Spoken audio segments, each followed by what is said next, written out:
This all along the East and Gulf Coast are back up and running after they shut down for 3 days during that massive dock worker strike. The union and the shipping industry group reaching a tentative agreement to suspend the strike until January 15th. Sources familiar with the negotiations tell us that wages will go up by 62% in this new 6-year contract. That is not as much as the union wanted, but a lot more than shipping companies originally offered. In dollar amounts, base pay for a top dock worker will go from $39 an hour to $63, and that's about $131,000 per year. Many dock workers earn more than that after bonuses and overtime. President Biden is applauding this agreement. We're told he called the union's leader, Harold Daggett, this week to express support for the workers. Both sides will now have until January to negotiate other sticking points like protections against the use of automated machines. But cargo will start to be loaded off and on. All of those ships were piling up. Ports like this all along the East and Gulf Coast are back up and running. Hello villagers, welcome back to another video here in Stacy's Random POV, and this is part 2, dock strike. So what's going on? Yesterday I was informed that they just reached an agreement and they are going to pause on the striking until January. For now, it seems like there were some numbers being thrown around, but that is not concrete just yet. However, these workers are back to work, which is awesome. It's a little bit getting worried, like I mentioned in my previous video. What does that mean? Could it mean that they are gonna take this deal, or this might be something that they're going to revisit later on? Well, we're gonna have to wait and see. In the meantime, you guys already know how I like to do things here.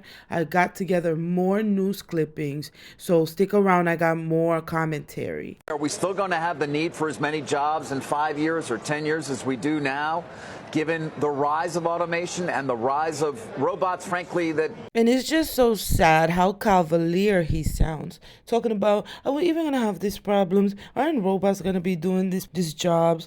That is a problem within itself, and especially the fact that he is a news anchor. Like I said in my previous video, they're ushering us in to a new world order. Don't even exist right now, but will certainly be doing many jobs in a number of years.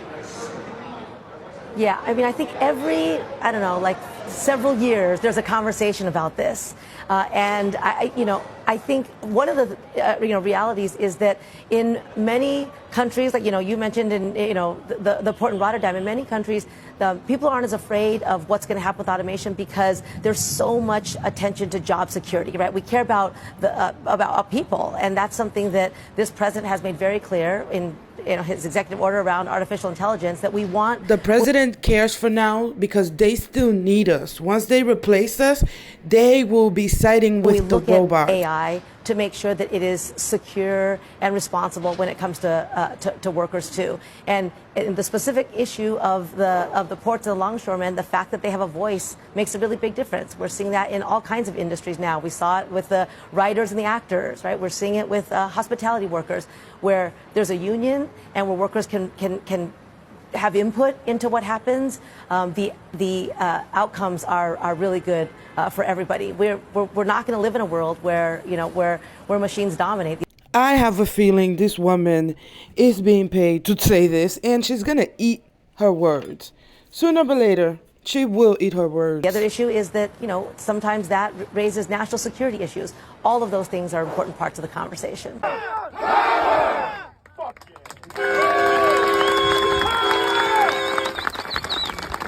This video says that there are over, but the other video, just keep watching. So with the strike being over and, well, technically being over, they're going to come back on January 15th.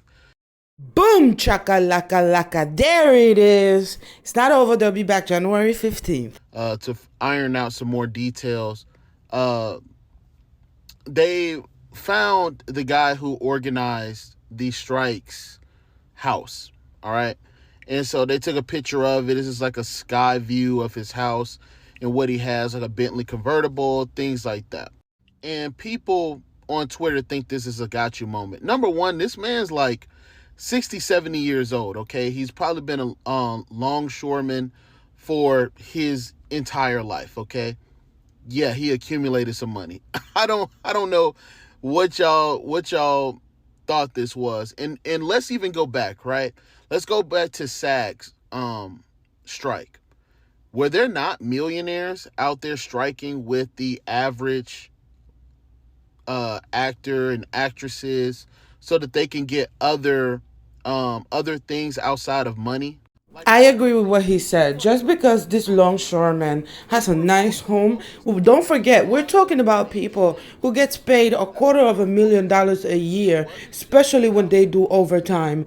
And mind you, this man is probably even a millionaire because he's a longshoreman and he's the boss and he's the top, one of the big heads of the operation. Now, with that being said, however, if he was so concerned about other people, then maybe giving some of his, I don't know, maybe he did used to do it, take some of his own money from his own pocket and give it to some of his other co-workers that did not have any money to take care of themselves. But I believe that people that work in docks, they are upper middle class to higher class society. So they're not lower class people. They live a really good life compared to like cops coming in or officers coming in, cops and nurses coming in. So with that being said, guys, go ahead and check him out on TikTok. His name is down there. I'm not gonna play this whole video because it's very lengthy. So yeah, let me know what you guys think. I think the people in Twitter are bugging, like always. They're always the bugging kind of people. It's good news, but it's not signed yet. Somebody has leaked that the union representing 45,000 striking longshoremen will suspend their strike until January 15th. This strike was never about hurting Americans, and I told you that in the first video that I made. And this is why we always stand with the union, despite all of the bullshit rumors that came out about this being politically motivated and conspiracy theories I'm not even going to repeat. Delaying the strike until January 15th. Yes, y'all remember her from the part 1 video. She's the only one to tell people to calm down. It's not going to get that bad.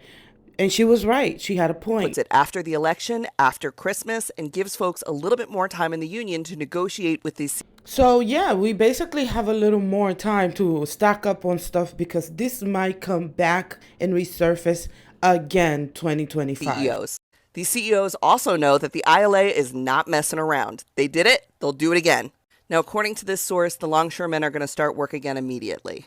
Personally, I want to say thank you to all the longshoremen and their union negotiators. Facts. Thank you so much, dock workers. Thank y'all. And I hope that all of America will support you as you continue to try and get a fair contract.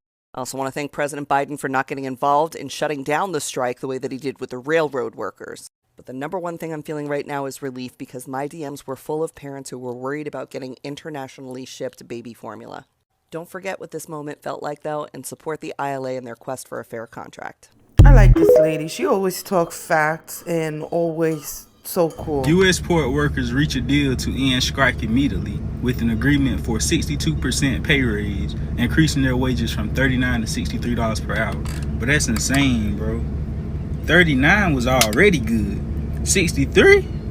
Yeah, them. Like I said, $39 is lower middle class, and then now $63 an hour. That's gonna put them at an upper middle class, lower upper class place. So I hope they rack up their money and they're able to sustain themselves once they get replaced with robots, since that's exactly what they want to do. Boys about to eat, man. Shout out to them, man. Congratulations on standing on business and making shit happen. What ain't hear nobody talk about yet? I don't know how. I go back to work for that. I ain't even gonna lie.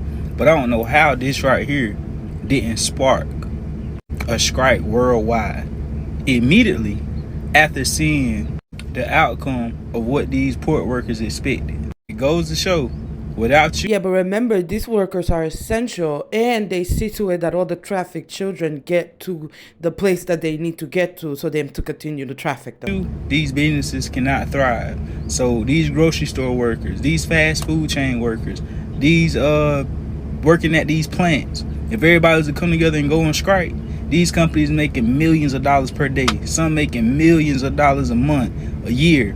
If y'all was to go on strike, the same thing would happen. Your pay would go from $20 an hour to $40 an hour because they would risk losing an extra $100,000 a month to pay you instead of losing out on millions of dollars per month, or some yet millions of dollars per day, depending on the size of the business. This right here should have started. That was a great point. He got a great point.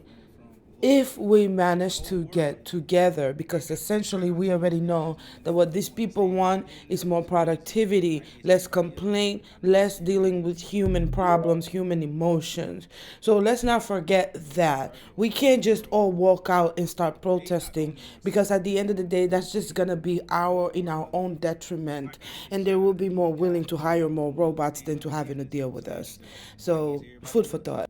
So I found out this morning that the port strike is over with, but when y'all gonna talk about the screaming children? Like, how y'all just gonna act like them folks didn't come out and say that it was screaming children in them damn shipping containers? I specifically put 2 videos on the part 1 that talked about them hearing about children screaming on the shipping containers. That is something that definitely needs to be looked into. But with that being said, you guys already know, if you got to this part of the video, please do not hesitate to subscribe. Once you subscribe, you automatically become a member of this village. And you love this village. You appreciate this village. Because baby, it takes a village. Okay, so with that being said, I hope I see you guys on my next video. I'm gonna let you go ahead and finish hearing the rest of what she has to say. And again, if you guys are interested in hearing what these people gotta say, their names are on their video, so don't hesitate to click it. And I'll see y'all on my next video. Bye. Shipping containers.